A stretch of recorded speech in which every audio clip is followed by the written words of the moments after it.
इस बार संसद का बजट सत्र 28 जनवरी से शुरू होगा और 2 अप्रैल तक चलेगा।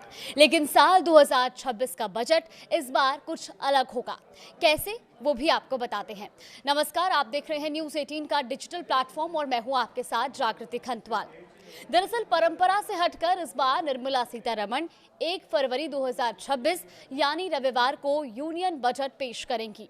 28 जनवरी से शुरू होकर 2 अप्रैल तक चलने वाले संसद के इस बजट सत्र को राष्ट्रपति द्रौपदी मुर्मू ने मंजूरी दे दी है, जिसका पहला चरण 13 फरवरी को समाप्त होगा, तो वहीं दूसरा चरण 9 मार्च से शुरू होकर 2 अप्रैल तक चलेगा। संसदीय मामलों की कैबिनेट समिति ने बजट से जुड़ा पूरा शेड्यूल भी तय कर दिया है।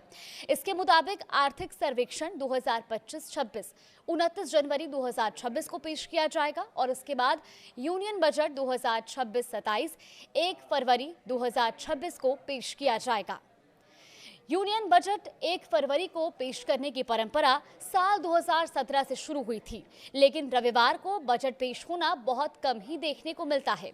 इससे पहले आखिरी बार 28 फरवरी 1999 को तत्कालीन वित्त मंत्री यशवंत सिन्हा ने रविवार के दिन बजट पेश किया था।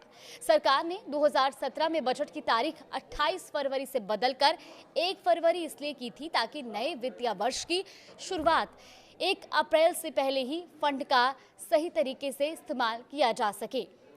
यूनियन बजट 2026 से क्या उम्मीदें हैं?